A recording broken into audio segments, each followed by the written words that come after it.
Hello, welcome to Living English. In today's episode, we'll look at words you can use to make plans and invite someone to your house. And we'll be looking at how to talk about the future and what is going to happen. Remember in our last episode of Sisters and Brothers, Anne told John, the private detective, about what happened to her brother. Today, she is at Sarah's office. Here's Sisters and Brothers.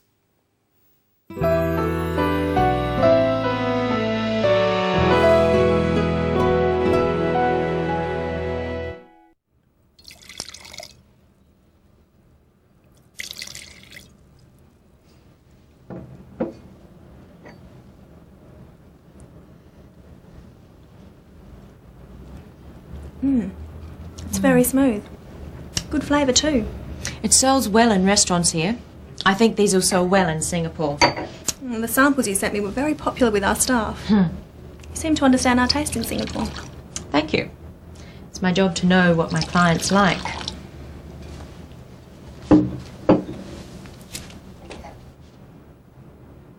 So, are you enjoying the city? It's very nice. What are you going to do tomorrow? I don't know. I'll probably stay in the hotel and relax. Why don't you come to lunch with us at home? Oh, thank you, but you have your family. Yes, and they want to meet you. We're going to have roast chicken, traditional Aussie food. Sounds good. All right, I'll come. Great. What time? We eat at about 1 o'clock, so about 12:30. I'll show you the house. Okay, thank you. I'll get my brother to pick you up. No, that's okay. I'll get a taxi. All right then, that's settled.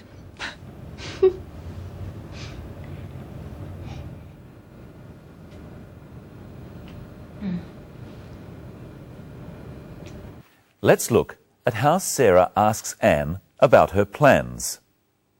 What are you going to do tomorrow? I don't know. I'll probably stay in the hotel and relax. Sarah asks, "What are you going to do?"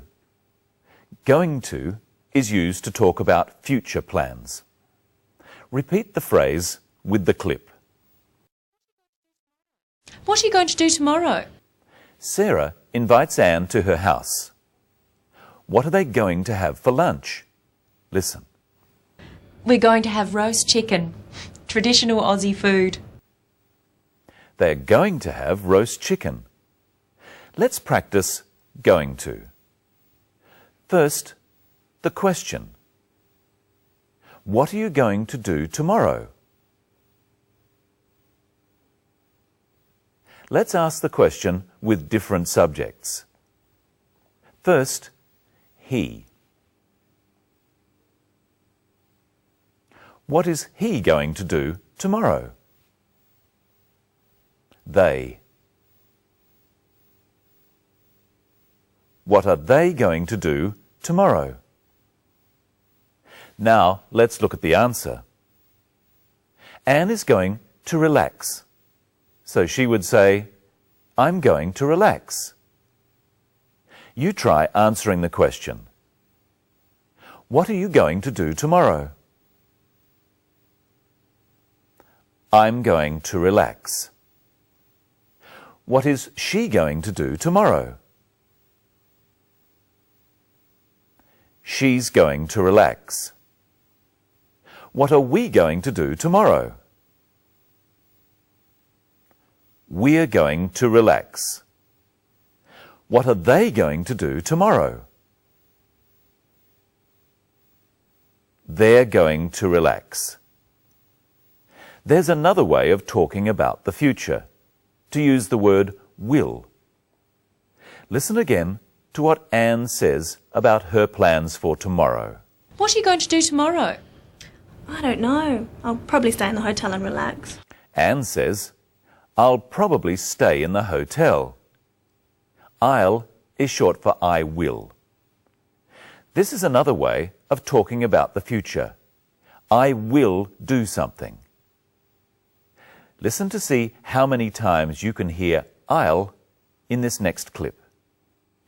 We're going to have roast chicken, traditional Aussie food. Sounds good. All right, I'll come. Great. What time? We eat at about 1 o'clock, so about 12:30. I'll show you the house. Okay, thank you. I'll get my brother to pick you up. No, that's okay. I'll get a taxi. So there were 4 wills. I'll come. I'll show you the house.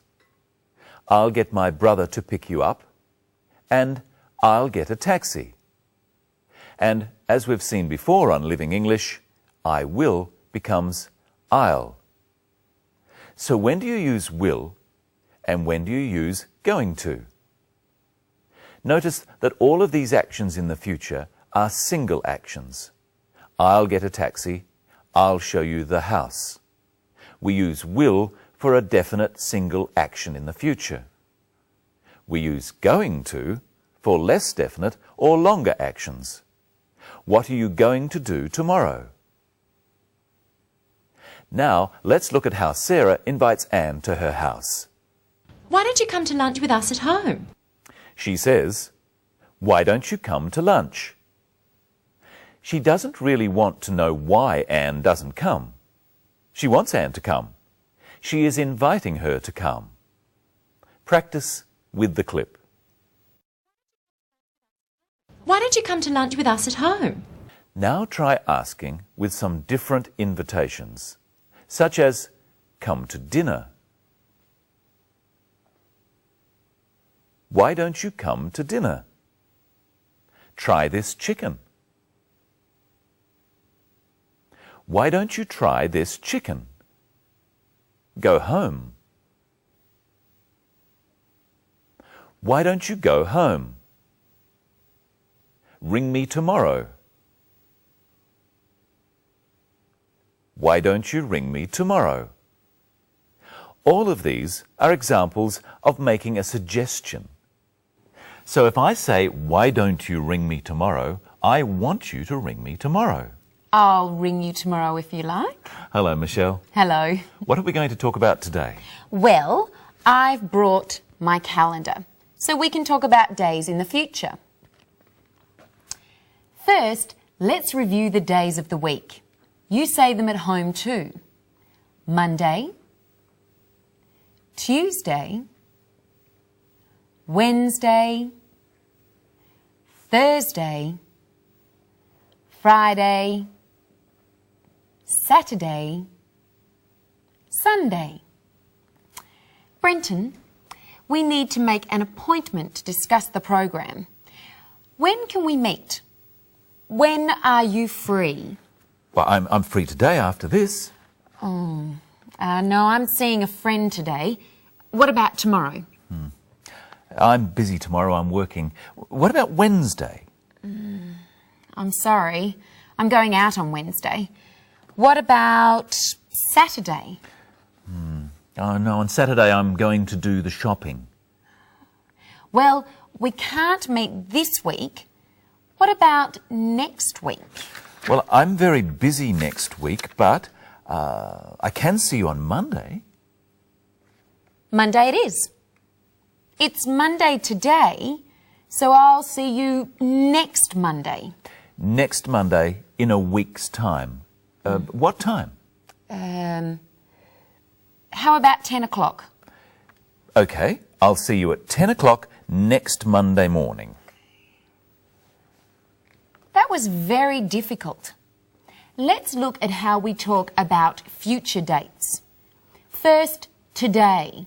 You would say, "I'll see you today," or "I'll see you later today." If it was in the afternoon, we could say, "I'll see you this afternoon." Or if it was in the evening, "I'll see you this evening." Let's say today is Monday. If I can see you on Tuesday, I would say, "I'll see you tomorrow."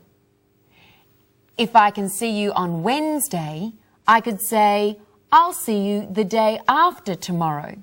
Or I could just say, "I'll see you on Wednesday."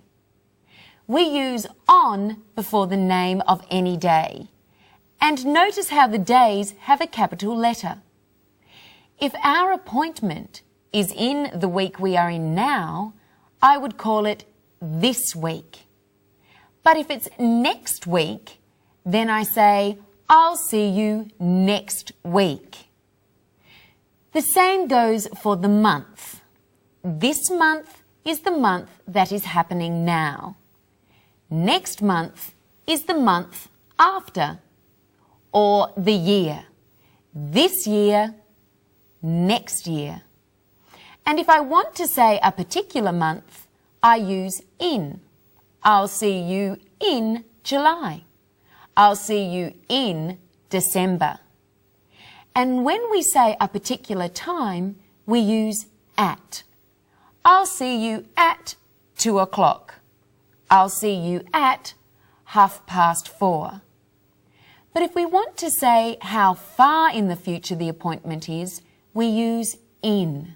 I'll see you in 10 minutes.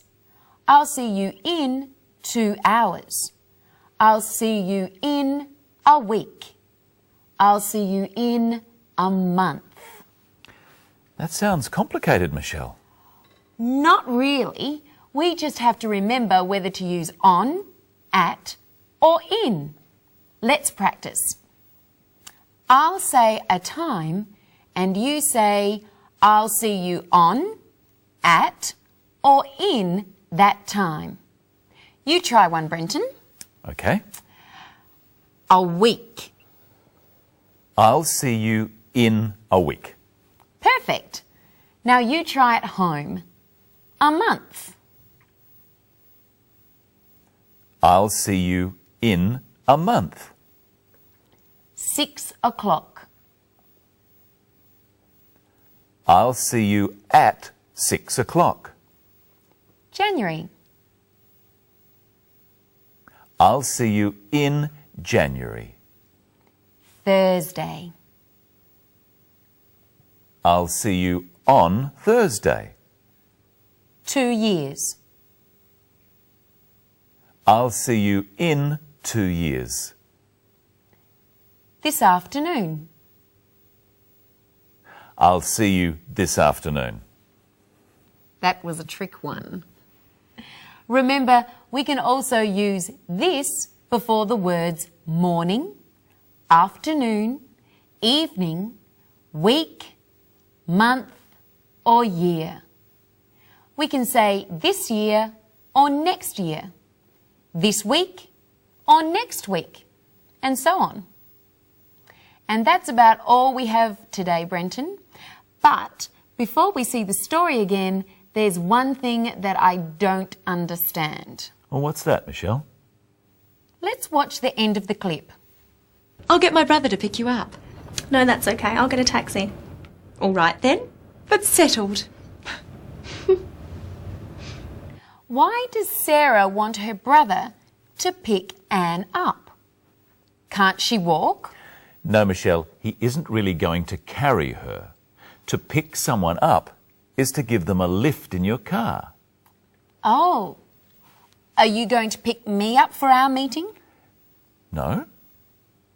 Oh. That's all we have time for today. We'll see you next time when Anne goes to lunch at Sarah's house. And we meet Sarah's brother. Hope you can watch then, and I'll see you on Monday. At 10 o'clock. Goodbye.